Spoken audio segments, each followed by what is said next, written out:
दोस्तों, चांदनी चौक के इस सफ़र में हम लोगों ने पिछले एपिसोड में देखा पराठे वाली गली का पराठा, तिवारी जी के छोले भटूरे और उसके बाद शानदार कांजी वड़े और आखिरी में हम लोगों ने मुंह मीठा किया अन्नपूर्णा स्वीट्स में बंगाली मिठाई खाकर। अगर आपने वो एपिसोड नहीं देखा है तो डिस्क्रिप्शन बॉक्स में मैं लिंक शेयर कर दे रहा हूँ, आप उसको ज़रूर देखें। अभी भी चांदनी चौक के जायके की तलाश खत्म नहीं हुई है, तो चलिए चांदनी चौक के दूसरे एपिसोड में हम कवर करते हैं वो जायके। चांदनी चौक आते हैं और यहाँ के भल्ले नहीं ट्राई किए तो मतलब आपने बहुत बड़ी चीज़ें मिस कर दी है। और भल्ले भी कहाँ, नटराज दही भल्ले कॉर्नर 1940 से भल्ले में इन्होंने सर्टिफिकेशन किया हुआ है। चलते हैं और देखते हैं कैसा है इसका जायका। दोस्तों, नटराज के दही भल्ले पराठे वाली गली के सामने एक शानदार जायका है। काफ़ी कंजेस्टेड एरिया है, तो अगर आप यहाँ पर आते हैं तो खड़े होकर ही आपको खाना पड़ेगा। इनका एक छोटा सा ऊपर रेस्टोरेंट भी है, जहाँ पर अगर आप कुछ ऑर्डर करते हैं जैसे कि चाय कॉफ़ी या कोई स्नैक्स, तो आप नीचे से टिक्की या भल्ले ले जाकर ऊपर खा सकते हैं। बहुत सिंपल सा जायका है। टिक्की है जो कि देसी घी में बनाई जा रही है, उसमें कोई भी तरीके के आर्टिफिशियल मसाले नहीं यूज़ किए जा रहे हैं। बस 2-3 चटनियाँ और हमारी टिक्की तैयार हो जाती है। हम लोग ऊपर आ चुके हैं और ऊपर का रेस्टोरेंट काफ़ी शानदार है। आइए आपको यहाँ का जायका शेयर करते हैं। तो हम लोग फाइनली नटराज भेल में आ चुके हैं। 1940 की पुरानी शॉप है। देखिए हम लोगों ने दही भल्ले मंगाए हैं, 60 रुपीज़ का है और ये टिक्की है 60 रुपीज़ की है। काफ़ी लंबी लाइन लगी हुई थी। ऊपर आके सीट मिली है। क्यों सीट मिली है? मुझे उसके लिए कॉफ़ी पीनी पड़ी कि ऊपर आके आप कॉफ़ी पियेंगे, कुछ खाएंगे तभी ऊपर बैठ सकते, नहीं तो नीचे ही खाना पड़ता। चलिए देखते हैं भल्ले कैसे हैं। बहुत सॉफ्ट, दही बहुत थिक लग रही है, जैसे होनी चाहिए थी।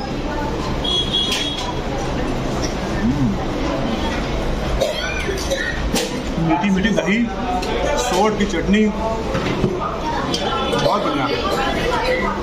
मैंने बहुत दही भल्ले खाए हैं, मैं ये नहीं कह रहा हूँ कि ये बेस्ट है वो बेकार है।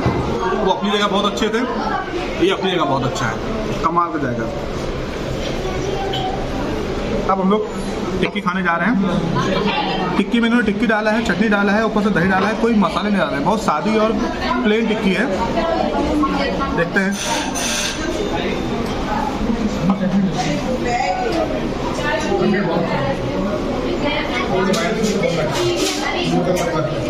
मैं सच बताऊं दिल से तो कोई मसाले नहीं था, मुझे लगा था कि बहुत ही प्लेन सी होगी, लेकिन टिक्की में खुद में इतने फ्लेवर हैं कि कोई भी मसाले की ज़रूरत नहीं है। ये टिक्की औरों से अलग इसलिए है क्योंकि इसके आलू में ही बहुत फ्लेवर है। कमाल का टेस्ट, बहुत बढ़िया। कभी भी चांदनी चौक आए, यहाँ का जायका लेना मत भूलें, वाकई कमाल का टेस्ट है। अब हम स्ट्रीट फूड के जायके की तलाश में एक ऐसे मंजर पर पहुंच गए हैं जहां पर चांदनी चौक का मशहूर समोसा और जलेबी मिलता है। चलिए उसके बारे में हम आपको कुछ जानकारी देते हैं। मध्य एशिया के वो रास्ते जहां से मध्य एशिया में व्यापार हुआ करता था, उन रास्तों पे समोसा पहले से ही बहुत ज्यादा फेमस था। खासकर फौज के लिए समोसा बना दिया जाता था और अगले दिन सुबह घोड़ों पर दोनों तरफ समोसों को लाद दिया जाता था ताकि फौजें दिन भर वो समोसा खा सकें। दोस्तों, अब हम लोग पहुंच चुके हैं चांदनी चौक के एक शानदार मीठे जायके में, और जिस जायके का नाम है जलेबी। 1884 की ये दुकान, ओल्ड फेमस जलेबी वाला, काफ़ी फेमस है। आइए देखते हैं जलेबी। देसी घी की खुशबू पूरे इन्वायरमेंट में फैली हुई है, एंजॉय करते हैं। दोस्तों, ऐसा कहा जाता है कि जलेबी की शुरुआत उत्तर भारत से शुरू हुई, लेकिन इसके कुछ साक्ष्य ईरान में भी मिलते हैं।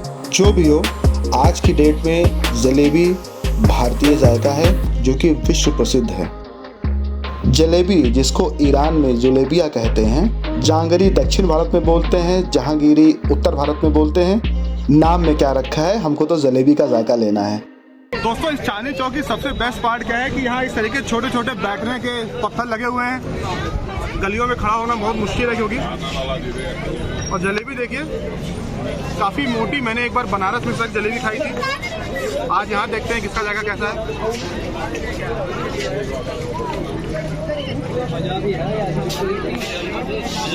मज़ा आ रहा है, मज़ा आ रहा है, वही बोलने जा रहा हूँ। बहुत बढ़िया, क्रिस्पी है, कड़क है और चाशनी अंदर भरी हुई है, ऐसे टपक नहीं रही है, अंदर भरी हुई है। जब आप च्यू करते हैं तो ये मुंह में फूटती है। बहुत बढ़िया। मतलब यहाँ जलेबी खाने जरूर आइए। पर्सनली मैं बोलूँ कि एकदम अलग जायका है। जलेबी आपने बहुत खाई होगी, लेकिन इस तरह की जलेबी मैंने तो पहली बार खाई है। दोस्तों मेरे बाएं तरफ जो आप गुरुद्वारा देख रहे हैं, इस गुरुद्वारे का नाम है गुरुद्वारा शीशगंज साहिब। यह गुरुद्वारा सिखों के 9वें गुरु तेग बहादुर जी का शहादत स्थल है, जहां पर मत्था टेकने के लिए लोग दूर दूर से आते हैं। शीशगंज गुरुद्वारे के बगल में देखेंगे तो एक सुनहरी मस्जिद है। इसका भी अपना एक बहुत पुराना इतिहास है। इसी मस्जिद पर खड़े होकर नादिर शाह ने कत्ले-आम का फरमान दिया था, जिसकी वजह से करीब लाखों की संख्या में दिल्ली वासी मारे गए थे। चांदनी चौक का इतिहास हम किसी और एपिसोड में कवर करेंगे। हम तो चल रहे हैं अपनी जायके की तलाश में। चांदनी चौक की तंग गलियों से होते हुए अब हम लोग जा रहे हैं एक शानदार कचौड़ी के जायके के लिए। आपने बिल्कुल सही समझा, जंग बहादुर कचौड़ी वाले। चांदनी चौक के जायके में जो एक नगीना है वो है ये कचौरी वाले, जिनका नाम है जंग बहादुर कचौरी वाले। आइए यहाँ का कचौरी देखते हैं और देखते हैं किसका जायका कैसा है। कचौरी और इसके साथ आइए आलू की सब्जी, बहुत ही फ्लेवरफुल लग रही है लेकिन बहुत कड़ी है। इसको सीधे ही खाना पड़ेगा लग रहा है तोड़ के। बाप रे बाप, काफी गरम। कचौरी अच्छी है लेकिन नॉर्मल कचौरी है। ऐसी कचौरी बहुत खाया मैंने। सब्जी थोड़ी यूनिक है, खट्टी है काफ़ी, लेकिन कचौरी नॉर्मल है। अगर आप यहाँ हैं और कचौरी के शौकीन हैं तो खाने आ सकते हैं। हमको शुक्रिया अदा करना पड़ेगा दिल्ली सरकार का, जिन्होंने इस रास्ते को इतना बढ़िया डेवलप कर लिया है। मैं बहुत पहले एक बार आया था तो इतना ज़्यादा ट्रैफिक होता था कि चलना भी मुश्किल था। लाल किला के लाहौरी गेट से फतेहपुरी मस्जिद तक किसी भी तरीके के ट्रांसपोर्ट पर पूरा बैन है। आप यहाँ पर पैदल या फिर रिक्शे के द्वारा चांदनी चौक का आनंद ले सकते हैं। दोस्तों हम लोग पहुँच गए हैं ज्ञानीज दी हट्टी और यहाँ खाने आए हम लोग फालूदा। सुना है यहाँ का फालूदा पूरे दिल्ली में सबसे बेस्ट है। आइए ट्राई करते हैं और देखते हैं चांदनी चौक का ये ठंडा जाएगा। दोस्तों ज्ञानी की हट्टी अपनी कुल्फी फालूदे के लिए बहुत फेमस है। मैं बहुत लकी था कि ठंड में भी ये सर्व कर रहे थे कि एक तरफ ग्लास में भरे हुए फालूदे हैं तो वहीं दूसरी तरफ पिघली हुई कुल्फी है। सबसे पहले फालूदे में हम पिघली हुई कुल्फी डालते हैं, ऊपर से ढेर सारा बर्फ डालते हैं और उसके बाद चम्मच से उसको मिक्स करते हैं। बहुत ही शानदार लग रहा है दोस्तों। चलिए आपसे शेयर करते हैं कि इसका जायका कैसा है। दोस्तों जैसा कि आपने पहले देखा कि फालूदा में एक रबड़ी डाली गई है जिसमें बहुत सारे ड्राई फ्रूट्स थे, उसके ऊपर शुगर सिरप डाला है और फाइनली में बर्फ़ कूच के डाला है और सबको फेंट दिया है। देखिए पिस्ता बादाम सब दिखाई पड़ रहा है। चलिए टेस्ट करते हैं।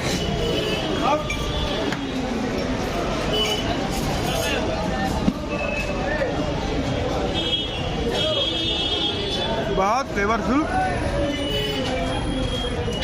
शानदार फालूदा है। थोड़ा सा मीठा ज़्यादा है लेकिन गजब का टेस्ट।